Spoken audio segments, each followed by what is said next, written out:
We are living in a glitch, a tear in the fabric of economic reality. Look at the headlines today. You'll see confetti. The S&P 500 is smashing through ceilings we thought were unbreakable. Corporate profits aren't just healthy, they are obese. The luxury car market is sold out years in advance. There is so much money sloshing around the top tier of our society that it feels like a golden age. Now, look at your bank account. Look at the price of eggs. Look at your rent. Something doesn't add up, does it? We are told the economy is booming, yet 60% of the population is living paycheck to paycheck, one flat tire away from financial ruin. We have the lowest unemployment in decades, yet people with 2 jobs can't afford a 1-bedroom apartment. How can these 2 realities exist in the exact same space at the exact same time? This isn't just bad luck. It isn't just the business cycle. This is a crime scene. And for the next 8 minutes, we're going to dust for fingerprints. Because the clues point to the greatest magic trick ever pulled, an illusion of prosperity that hides a terrifying structural shift. The money is there, but it's trapped behind thick glass, and someone locked the door. To understand the crime, we have to establish the timeline. When did the split happen? For decades, there was a social contract. If the country got richer, you got richer. A rising tide lifted all boats. If you worked harder and produced more, your paycheck reflected that. But sometime around the 1980s, that contract was shredded. We began to see a great decoupling. American workers became vastly more productive, using computers, automation, working longer hours. We generated trillions in new value. But look at this chart. Where did all that extra value go? It didn't go into paychecks, it went somewhere else. It vanished from Main Street and reappeared on Wall Street. But here's the first real mystery twist. Why does it feel so much worse right now? We are told inflation is cooling. They tell us it's back down to 3%. So why does a trip to the grocery store feel like a mugging? Because the official numbers are gaslighting you. The way we measure inflation is designed to hide the pain. The government economists use something called substitution and hedonic adjustments when they calculate inflation. Here's how the trick works. If the price of steak doubles, the economists assume you will stop buying steak and start buying ground beef instead. So in their magical ledger, your cost of living hasn't gone up. You've just substituted. They tell you, inflation isn't bad, you're just eating worse food. Furthermore, they don't adequately count the things you must have. They focus on the price of TVs getting cheaper, while ignoring that the cost of housing, healthcare, and childcare, the pillars of survival, have hyperinflated. You can't live inside a cheap flat-screen TV. So we have stagnant wages meeting real-world costs that are exploding. That explains the struggle. But it doesn't explain the boom. If everyone is broke, who is driving the stock market to record highs? Follow the money, all the way to the source. Think back to 2020. The world stopped. The economy crashed. It should have been a depression. Instead, the stock market recovered in months and went parabolic. How? Because the Federal Reserve and central banks around the world turned on a faucet hidden behind the walls of the financial system. They printed trillions of dollars out of thin air. They called it a quantitative easing.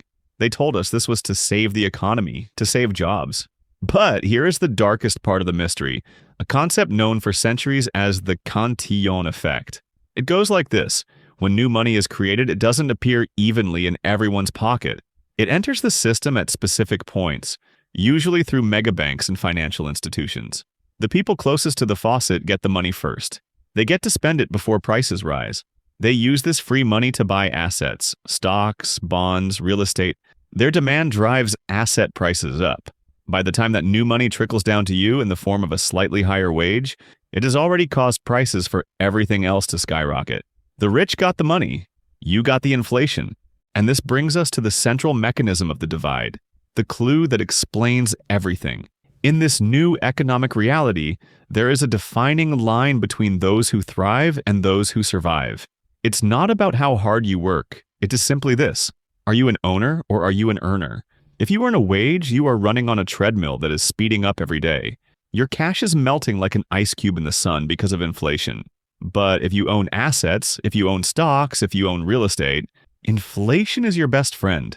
When the cost of housing doubles, it's a crisis for the renter. But it's a windfall for the landlord.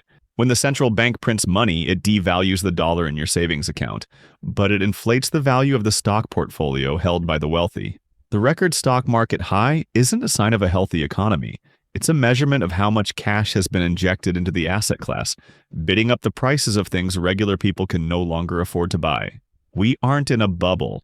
We are in a transfer of wealth mechanism operating at maximum efficiency. So if wages are down and costs are up, how does the economy keep moving at all? Why are the malls still relatively full? This is the saddest part of the mystery. The illusion is being maintained by borrowing from the future. Look at the data on credit card debt. It just hit over $1.13 trillion in the US, an all-time high. Delinquencies on car loans are spiking. Savings rates have plummeted to historic lows. People are bridging the gap between their stagnant wages and their soaring costs by drowning themselves in debt. They are using buy now, pay later schemes just to buy groceries. The strong consumer spending the news talks about isn't prosperity. It's desperation disguised with a credit card swipe. We are financing a lifestyle we can no longer afford, hoping something changes before the bill comes due. But wait, there's one more variable that has recently entered the scene. A variable that suggests the divide is about to get much, much wider. Look at what is driving the current stock market frenzy. It's narrowed down to just a few massive tech companies. Why? Because of two letters. AI. The market is currently pricing in a future revolution. Investors are pouring billions into artificial intelligence. Why does Wall Street love AI so much? It's simple efficiency. If AI can do the job of a copywriter, a coder, a paralegal, or a middle manager faster and cheaper, corporate profits will explode. The stock market is booming because it is anticipating a massive reduction in labor costs. Think about that. The market is hitting record highs because it is betting against the American worker. It's celebrating a future where corporations need fewer of us to generate wealth. If you are an owner of these technologies, this is the dawn of a golden age. If you are an earner whose job is in the crosshairs, the stock market's joy is your impending crisis. So we return to the scene of the crime, the booming market versus the affordability crisis. Economists have a name for this. They call it a K-shaped recovery. Picture the letter K. The vertical line was the pandemic crash. We all went down together. But the recovery, that's the diverging arms on the right side of the K. The top arm of the K represents the asset owners, the corporations, those with access to cheap credit, those positioned to benefit from AI. They are shooting into the stratosphere, buoyed by monetary stimulus and asset inflation. The bottom arm of the K, that's everyone else. The wage earners, the renters, the indebted. They are sliding downward, crushed by the very same inflation that is lifting the top arm. The mystery is solved, and the solution is terrifying. The system isn't broken. The discrepancy between the stock market and your wallet isn't a mistake. The system is working exactly as it is currently designed. It is an engine designed to siphon productivity from labor and convert it into asset value for capital. The two realities aren't a glitch. One reality is feeding on the other. The question now isn't why is this happening? We know why. The question is, how long can the bottom arm of the K bend before it snaps?